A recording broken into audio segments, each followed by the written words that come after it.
রাধা এবং ভগবান শ্রীকৃষ্ণের প্রেম ত্রিকালের চির অমর।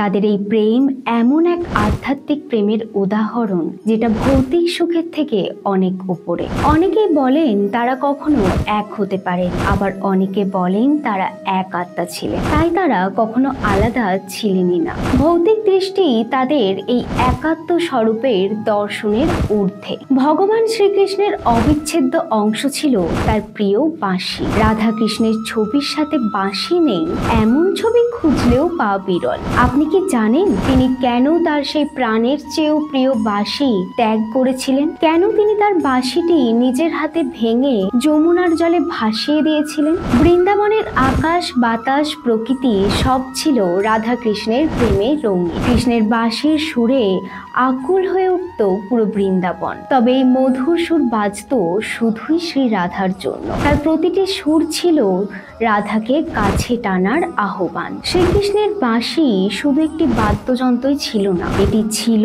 তার প্রেমের আহ্বানপত্র। যখন বাঁশি বেজে উঠত, রাধা ও বৃন্দাবনের গোপীরা সবকিছু ফেলেই কৃষ্ণের কাছে ছুটে যেতেন। কিন্তু এই বাঁশির আসল সুর কেবল রাধার জন্যই ছিল। কৃষ্ণের হৃদয়ে সেই সুরের প্রকৃত শ্রোতা, প্রকৃত প্রেরণা ছিল শ্রী রাধা। কিন্তু শেষবার শ্রী রাধা তার মৃত্যুর সময় অনুরোধ করেছিলেন, আমার শেষ মুহূর্তে তুমি তোমার বাঁশি বাজাও সেই বৃন্দাবনের মতো। শ্রীকৃষ্ণ তখন তার বাঁশি বাজাতে লাগলেন, আর সেই সুমধুর সুর শুনতে শুনতে শ্রী রাধার চোখ ধীরে ধীরে বন্ধ হয়ে গেল। রাধার পার্থিব লীলা শেষ হল, আর শ্রীকৃষ্ণের হৃদয়ে চিরকালের শূন্যতা রেখে গেল। শ্রী রাধার দেহত্যাগের পর শ্রীকৃষ্ণ আর কোনোদিন বাঁশি বাজাননি। শ্রী রাধা ছাড়া যেন সেই বাঁশির সুর অর্থহীন। তাই শ্রীকৃষ্ণ নিজের হাতে বাঁশি ভেঙে যমুনায় ভাসিয়ে দিয়েছিলেন, যেন কেউ আর কখনো সেই বাঁশি বাজাতে না পারে। রাধা কৃষ্ণের অমর কাহিনী দৈহিক নয়, বরং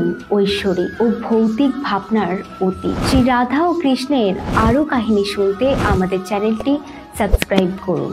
ভিডিওটি ভালো লাগলে লাইক করুন এবং আপনার বন্ধুদের সাথে অবশ্যই শেয়ার করুন, আর কমেন্টে লিখুন রাধে রাধে।